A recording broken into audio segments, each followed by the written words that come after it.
Greetings, Mavericks and new viewers.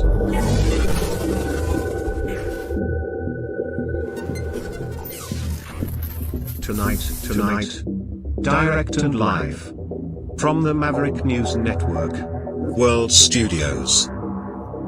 This is Maverick News with Rick Walker.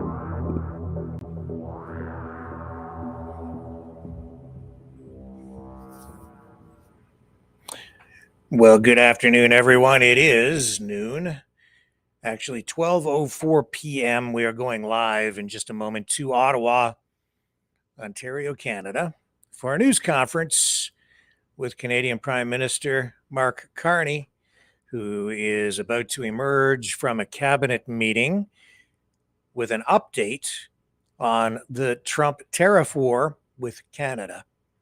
Yesterday, Carney spoke with Donald Trump on the phone in what the Carney administration is characterizing as a productive telephone meeting. Now they've had this cabinet meeting, and then this morning they announced just a short time ago that they would be holding this news conference in Ottawa to update the country on the status of trade negotiations with Trump and the United States. So when we found out about that, we thought, well, we better bring this to folks because so much is riding on these trade negotiations.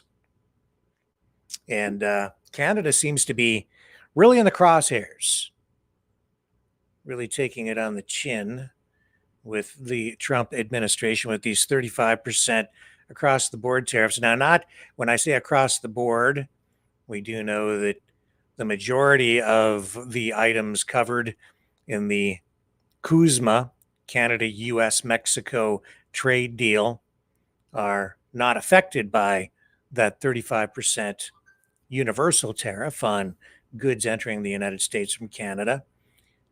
But many other goods are, and we have a serious situation in certain sectors, especially in steel and automotive.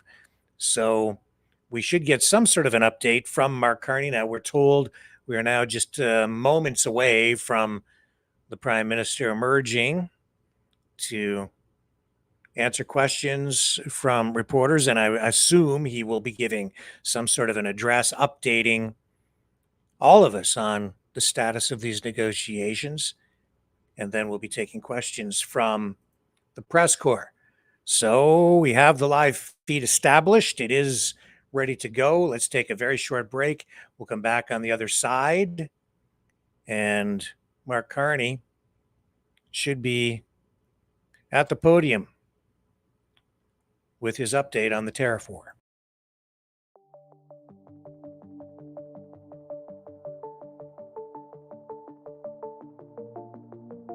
Greetings, brave Mavericks. Our quest for truth continues. We go beyond fake news. Together we expose propaganda. Together we pull others out of rabbit holes. We are maverick thinkers. We are all unique individuals, defenders of individual rights and freedoms, credible, trusted, grounded in reality. Maverick News. Defending free speech. Donate at freedomreporters.com. Do it now. Tomorrow may be too late. Maverick News. The world is watching.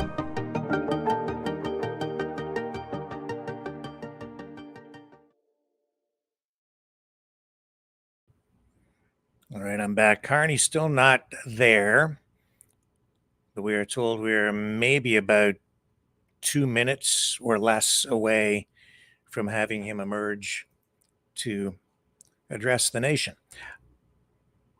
Other stories are following at this hour, which we will elaborate on later this evening at 7 p.m. on our regular Maverick News broadcast, include this raid on the home of former National Security Advisor John Bolton, We know that FBI agents showed up at his home around 7 a.m. of their local time, and we're looking for security, confidential, top secret documents. Making an opening statement, after which we will go to the room for Here questions. One is question and one the live answer. feed If you now are in from the room right Ottawa now, you and are Mark already on the Kearney. list. See, you have to push. There it goes automatically. Thank you, Ms. Robson. Throughout our negotiations with the United States on a new trade and security relationship, the objectives of Canada's new government have been constant. First, to protect Canadian workers and families. Second, to reinforce the competitiveness of Canadian businesses. And thirdly, to build the strongest economy in the G7. Our negotiations with the United States have been taking place as the U.S. has been in the process of fundamentally transforming all of its trading relationships. This new U.S. trade policy has several motivations: to raise tariff revenues, to protect strategic industries, to encourage foreign investment in the United States, and to change trade and non-trade policy in U.S. partners. And to these ends, the United States has announced a series of trade actions. Those began near the start of this year with the so-called IEEPA tariffs against Canada and Mexico based on U.S. concerns about the border and fentanyl trafficking. Those were quickly followed by reciprocal tariffs on every U.S. trade partner and very high sectoral tariffs applied globally on strategic industries, including steel, aluminum, autos, and copper. The United States has also imposed substantial trade actions on the Canadian lumber industry. Now, in recent weeks, the United States has agreed a series of trade deals with a variety of countries. And these deals have several aspects in common. First, baseline tariffs that cover a broad range of goods and services that are substantially higher than those U.S. tariffs that existed before. In fact, the average U.S. tariff rate on the world has jumped from just over 2% at the end of last year to almost 16%, 8 times higher, 16% currently. Those trade deals with other countries also have limited or no relief from those sectoral tariffs in those strategic industries such as steel and autos. They include substantial commitments by the U.S. trade partners for investments in the United States and significant unilateral trade liberalization measures by U.S. trade partners. As a result of these developments, the breadth and the depth of the changes in U.S. trade policy have become more fully apparent. Specifically, under the new U.S. approach, countries must now buy access to the world's largest economy through a combination of tariffs, investments, unilateral trade liberalization, and policy changes in their home markets. Now, as in previous trade disputes, Canada has implemented a series of retaliatory tariffs. Their objectives have been to protect Canadian workers and businesses and to incentivize a negotiated settlement with the United States. Few other countries followed suit. In a positive and very important development earlier this month, just a few weeks ago, the United States reaffirmed a core commitment to our free trade agreement, CUSMA, by reinforcing that those Canadian exports to the United States that are compliant with that agreement, that are compliant with CUSMA, will not be subject to U.S. IEEPA tariffs. Now, there's a lot of acronyms in that paragraph, so let me try to summarize what that actually means. As a result of that decision by the United States, the actual U.S. tariff rate on Canadian goods is 5.6%. Compare that to the 16% global average. That remains the lowest amongst all of the United States trading partners. And more than 85% of Canada-U.S. trade is now tariff-free. So let's be absolutely clear. Canada currently has the best trade deal with the United States. And while it's different from what we had before, it is still better than that of any other country. So as we work to address outstanding trade issues with the United States, it's important, it's vital. We do everything we can to preserve this unique advantage for Canadian workers, Canadian businesses. And doing so will require both building on a soon-to-be revised CUSMA, our free trade agreement with the U.S. and Mexico, as well as developing a new form of trade and security partnership with the United States.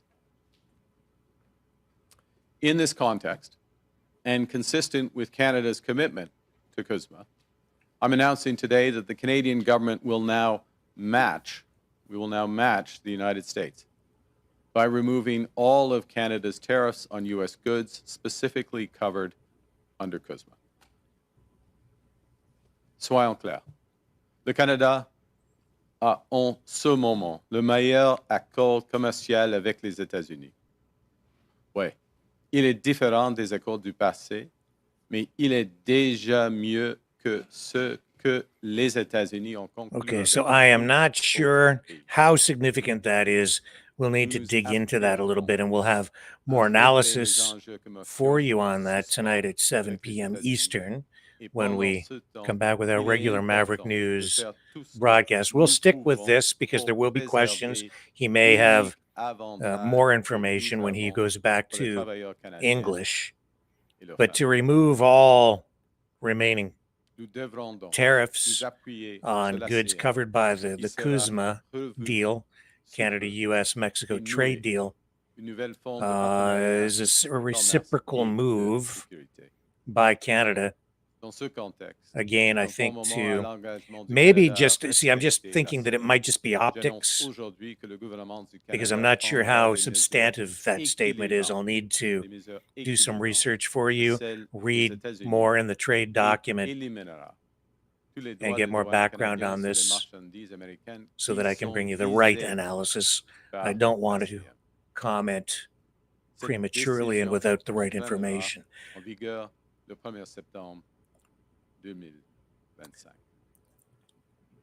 This decision will take effect, September 1st of this year. So in short, the situation we're in now is that Canada and the United States have reestablished free trade for the vast majority of our goods. Canada will retain our tariffs on steel, aluminum, and autos, as we work intensively with the United States to resolve the issues there. Indeed, our focus is squarely on these strategic sectors and the future. The Canadian government will begin our preparations for the CUSMA review process that is due next year by launching new consultations starting next month to assess Canadian priorities in the new global trade environment. And in addition, following conversation with the President of the United States yesterday, Canada and the United States will intensify our discussions to address current trade challenges in those strategic sectors and to seize major immediate opportunities for us both in trade, investment, and security. There are many such opportunities. Les États-Unis constituent l'économie la plus importante et la plus dynamique au monde. So we're seeing that the Canadian government is dropping its counter tariffs on all U.S. goods covered under CUSMA. We're also seeing here now comments coming in from the U.S. administration saying that they welcome this move to drop these counter tariffs, with them saying that this is long overdue. Let's go back.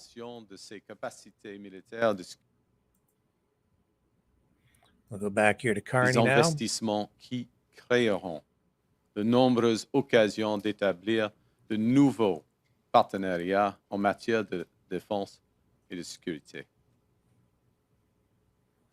As we develop our new trade relationship with the United States, Canada will continue to take all measures necessary to support Canadian workers, our businesses, and our consumers.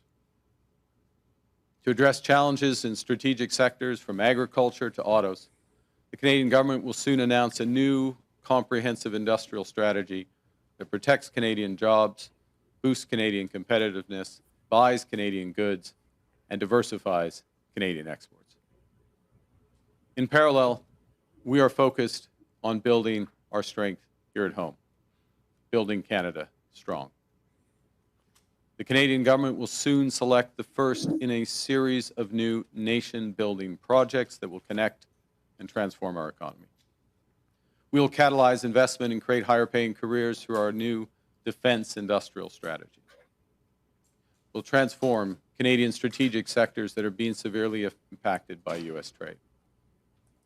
We'll work to double the pace of home building in Canada, and in the process, create a new Canadian housing industry.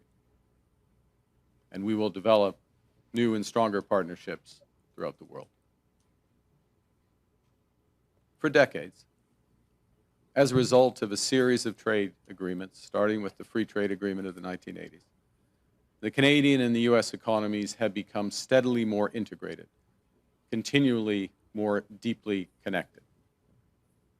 As I've emphasized in recent months, that steady process of integration is now over.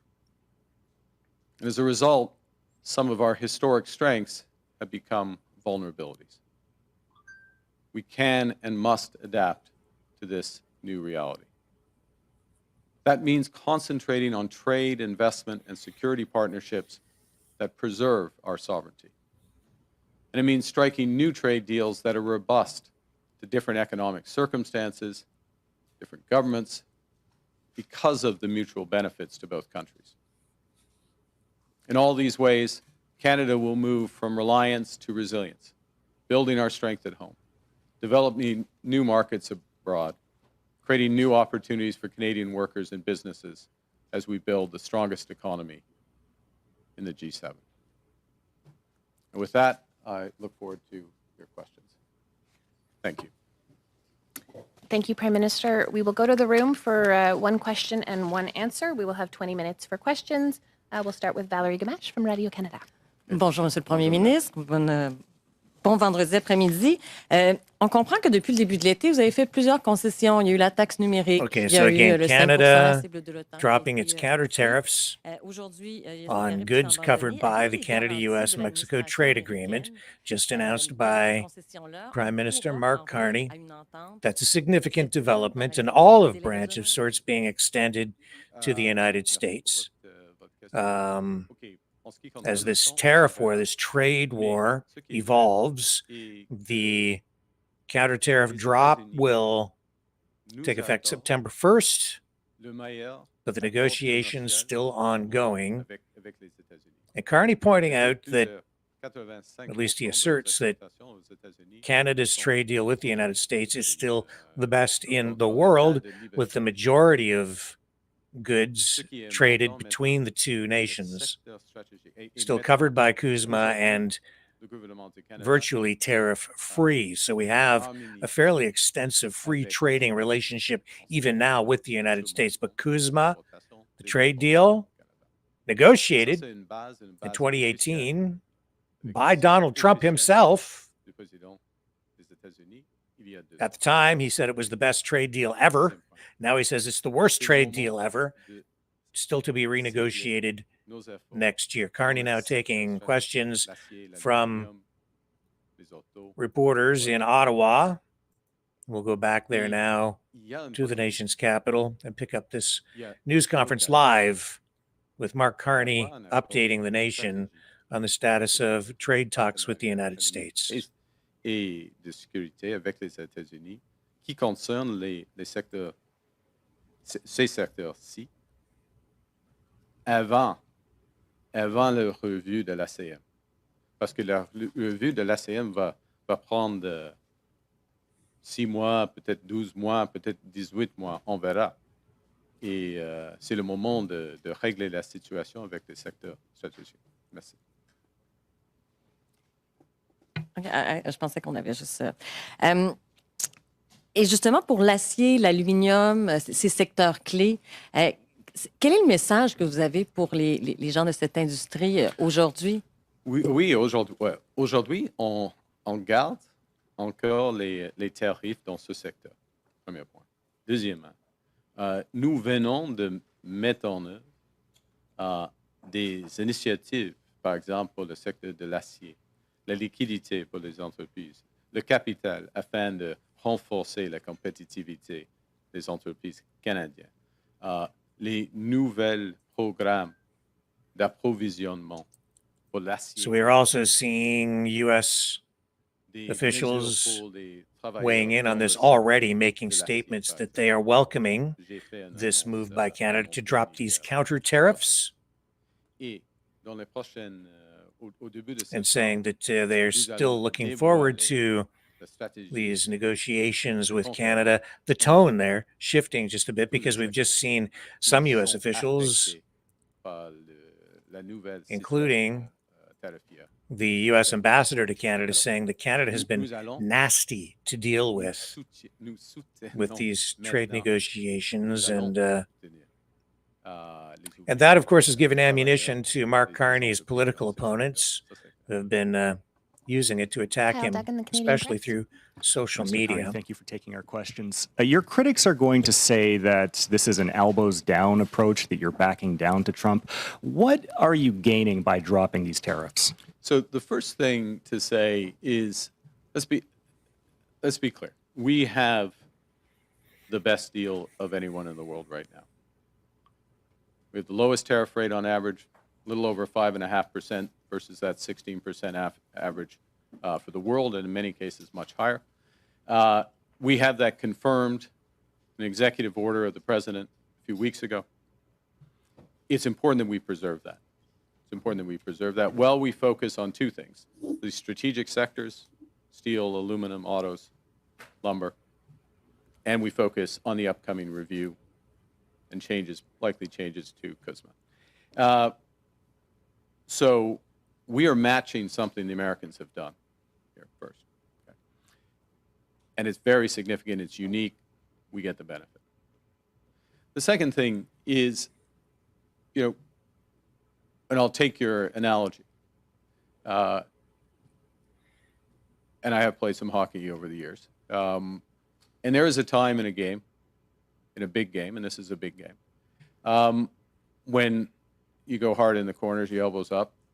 The time in a game where you drop the gloves in the first period and you send a message. And we've done that pretty uniquely in the world. We happen to have the best deal with the Americans right now. I'd know. But there's also a time in a game where you want the puck, you want a stick handle, you want to pass, you want to put the puck in the net. And we're moving later into the game, and we're at that time in the game. And that's where the engagement is. Thank you.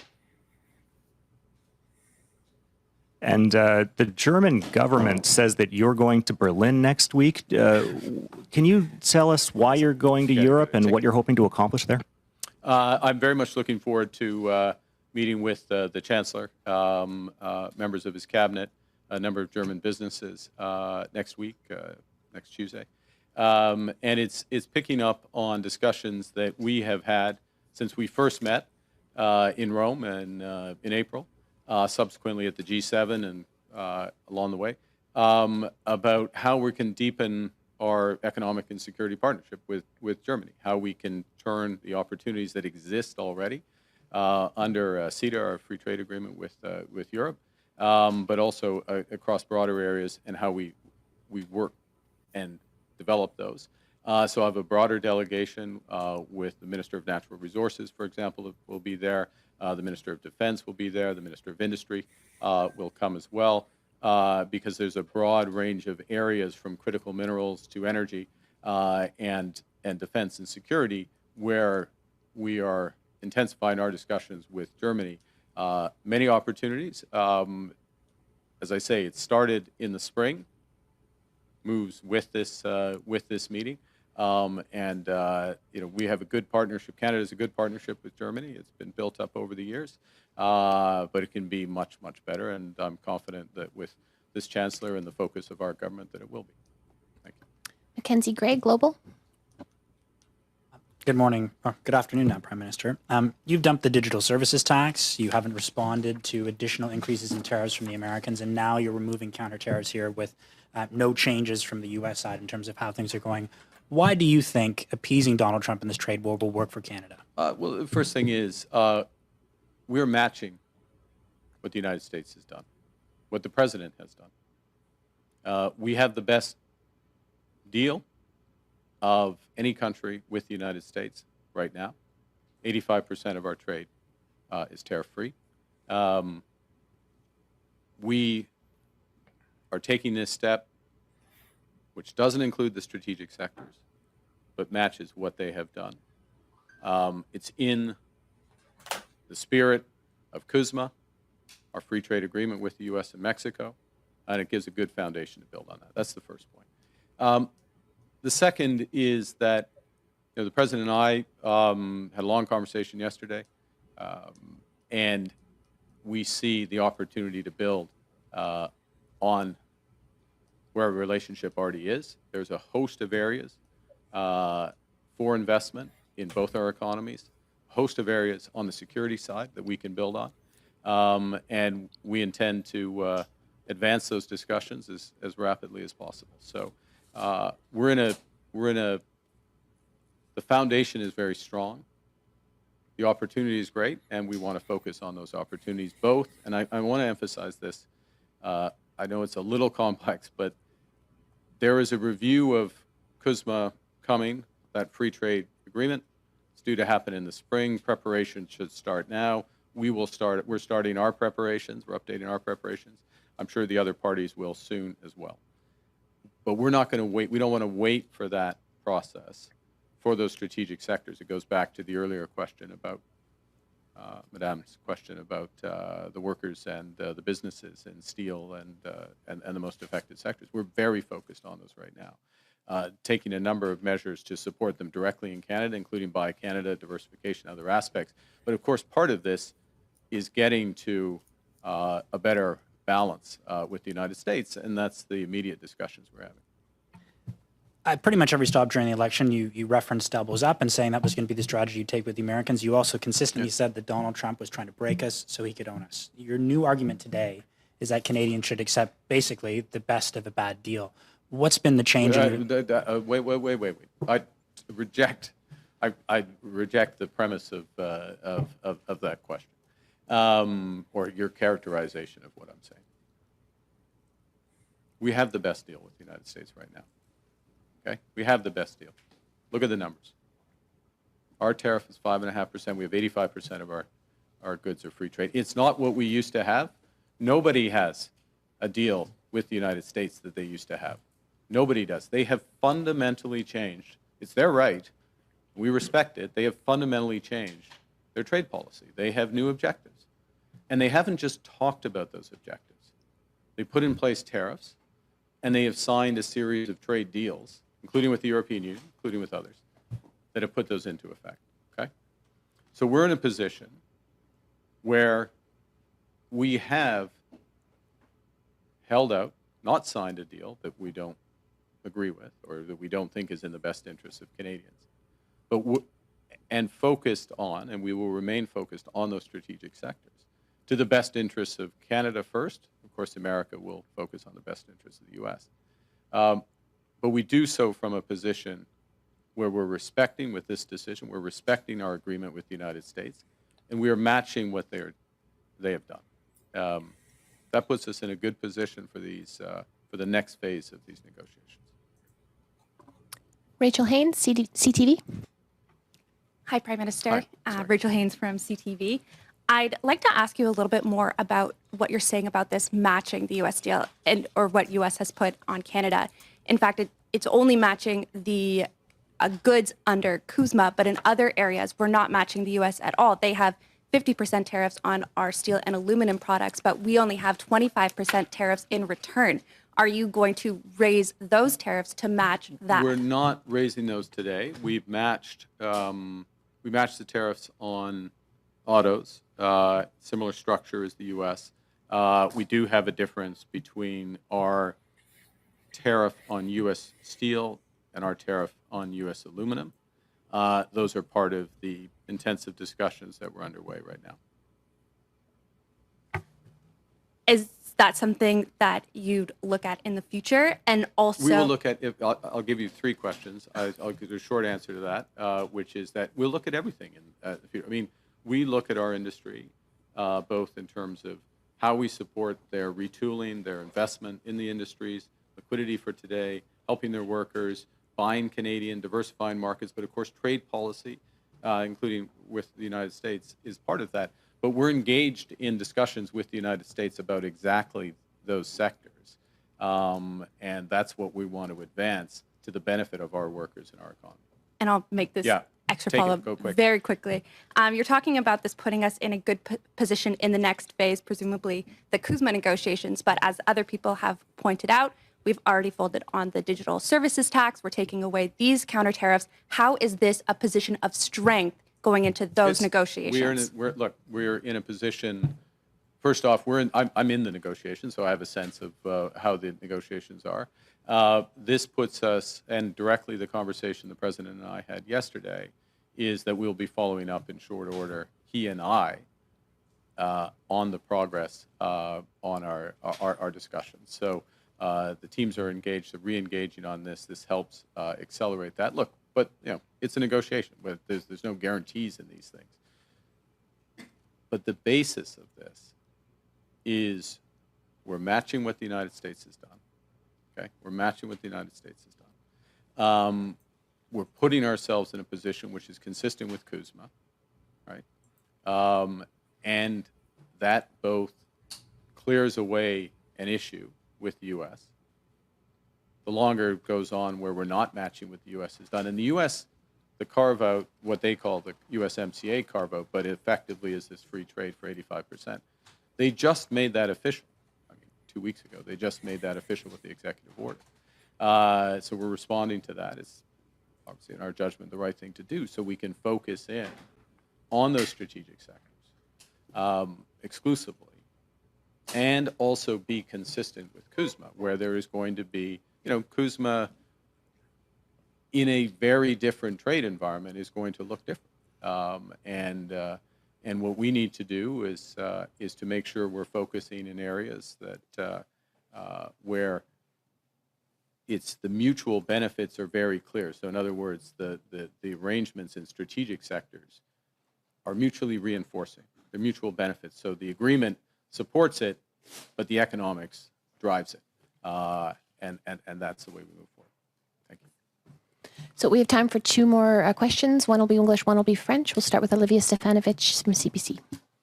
Do you have any assurances from the Americans that this will kickstart negotiations? Did President Trump specifically say that in his conversation with you? Yes. And what do you say to premiers who have called for stronger retaliatory measures against the U.S.? Yeah, let me say something general, and then I'll be more specific, which is that I want to salute the premiers, and particularly those, some provinces are affected more than others because of the sectoral nature of these tariffs. And I want to salute those premiers for the collaborative way we've been able to work together and the focus on the workers and the businesses themselves. And there's a combination of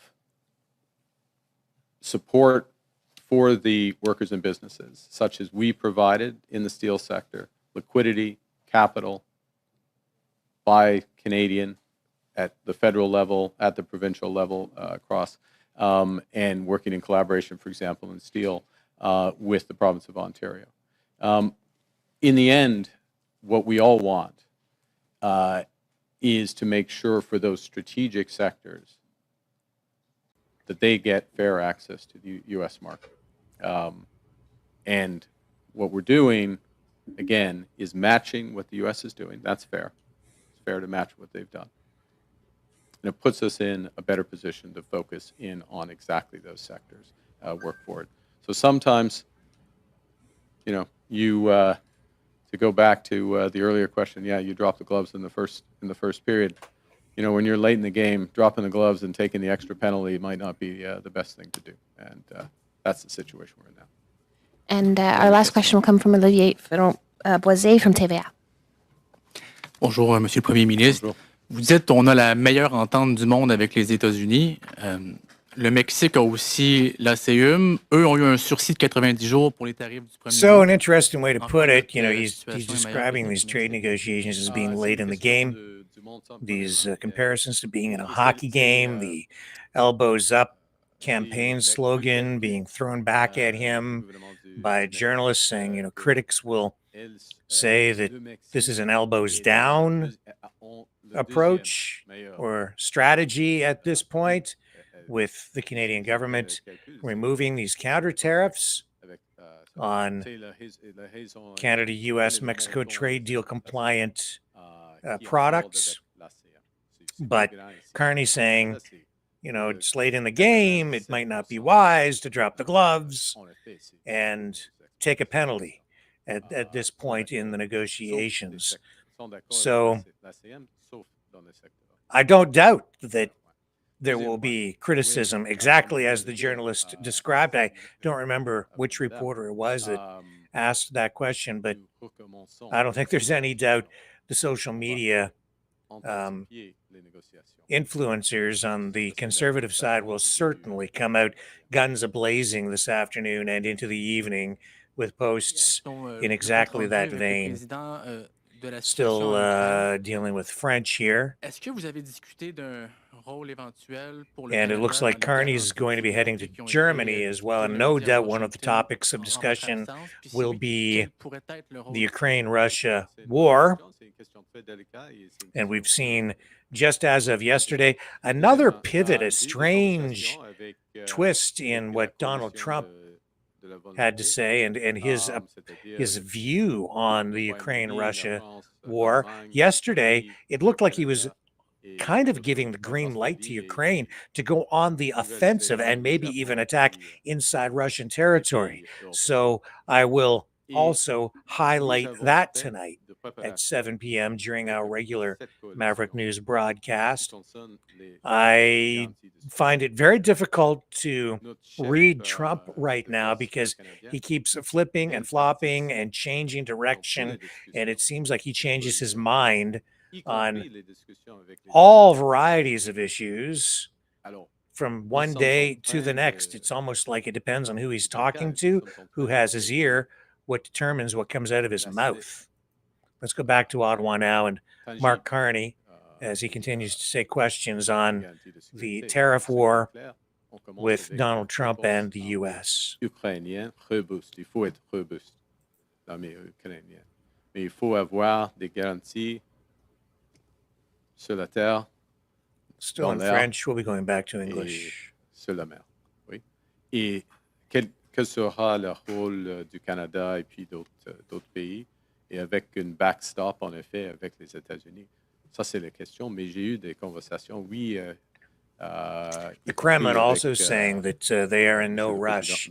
They have no plans to meet with Zelensky. So this whole peace summit thing that happened in Alaska, and then with all the European leaders coming to meet with Trump in Washington, it looks like very performative, not a lot of substance to it. We'll dig into that tonight at 7 p.m. Eastern as well. Time right now, 12:42 p.m. Eastern, as Mark Carney continues to address the nation and answer questions now about the tariff war with the U.S. Afin d'avoir de la paix. Mais on verra. Et le rôle des États-Unis est primordial. Le rôle du Canada sera important. Okay. Merci. Just the last bit or the... okay. I'll try and be quicker, which is that we are participating through the Coalition of the Willing, which is this broader group, 30 countries, France, the UK, Germany, Italy, Canada, Australia at the core. Okay. We've been participating in that for several months. Our Chief of Defense Staff has been participating directly in the smaller group within that Coalition of the Willing that is developing models for security guarantees, as has our National Security Advisor. And our Chief of Defense Staff, National Security Advisor, have been in contact with directly with their American counterparts on exactly these issues as well, the modalities, how this would work. It's a fluid situation, it's a delicate situation, so I'm not going to describe specifics, except to say that obviously it starts with any security guarantee, starts with a robust Ukrainian army, and that means weapons, that means training, that means viability, and we're talking about after some cessation of hostilities. Secondly, it means that there has to be security on the land, in the air, and in the sea. There's a role potential for the members of the coalition to provide support for all of those elements. We'll see what role Canada might play within that, within a broader group. And of course, there's an essential role of the United States as a backstop to whatever's provided through the coalition willing and by the Ukrainians. As well, I finished by saying that the actions of the United States are fundamental, they're essential. The actions of the president have created an opportunity for peace and the end of hostilities in this senseless war, this unjustified war, this war entirely caused by Putin's aggression. And security guarantees are one element of that. I guess shockingly, I repeated myself. The U.S. being essential there. But Canada having an important role. Canada has the potential to have an important role, so we're very engaged in these sets of issues. And I think the final component was had the President and I have exchanged views in and around this. We'll continue to do so. Okay. Thank you. That concludes today's press conference. Thank you very much. Merci beaucoup. Okay, wrapping up in Ottawa, and that is the update on the tariff war between Canada and the U.S. Mark Carney saying counter tariffs on USMCA or CUSMA, Canada, U.S., Mexico trade compliant goods will be dropped, matching what the United States has done, paving the way to more free trade between both countries. But the negotiations continue. The tariff war continues. Key sectors under fire, under pressure in Canada: lumber, aluminum, steel, and automotive. Those are the areas of most concern. And those are major sectors that do provide a lot of employment and high paying jobs on the Canadian side of the equation. So we'll dig into it more tonight at 7 p.m. Eastern, as I say, along with these other stories that continue to develop. The raid by the FBI on former national security official John Bolton on his home this morning at 7 p.m. their time. Apparently, the FBI looking for documents that may be top secret. And this kind of mirrors what happened to Trump at Mar-a-Lago. So it makes one wonder how legitimate the raid is and how much of it might be politically motivated. I think probably more of the latter than the former. So that will be an interesting story to take a deeper dive into this evening. In addition to that, we'll also be digging into the other top news stories of the day. We'll be looking ahead to this meeting coming up in Germany with Mark Carney and the chancellor there. And we will also look at what is going on with the Russia-Ukraine conflict, especially in light of this strange, I'm calling it strange, only because it is a 180-degree pivot for Donald Trump, this post that he put up on Truth Social yesterday, late yesterday, saying that Ukraine should perhaps go on the offensive, saying that the Biden administration never gave the Ukrainians the green light to really go on the offensive, and how can you win a war under those conditions? I'm paraphrasing, but that is basically what the gist of that post was. I've never seen anything like that from Trump before. The response from some social media influencers and even some within Ukraine itself has been that they're taking this almost as a green light from Trump for Ukraine to go ahead, go on the offensive, and maybe even launch attacks right into Russian territory, which is opposite of what Trump has said previously, where he said Ukraine should not do that. And we even saw the Trump administration cut off intelligence to the Ukrainian forces, which forced them out of the Kursk area in Russian territory that Ukraine had seized as part of a counteroffensive during that conflict. So a very unexpected turn of events and narrative on the Trump side with regard to the Russia-Ukraine conflict. We'll take a deeper look at it tonight at 7. And between even now and then, who knows what the heck is going to happen, because everything with Donald Trump these days seems to be very unpredictable, unstable. And that's where we sit tonight as we look ahead to the newscast this evening. Again, 7 p.m. Eastern. I will see you all then. Thank you for tuning in for this Maverick News update on the U.S.-Canada Trump tariff war. I will see you tonight, 7 p.m. Eastern, on the flip side.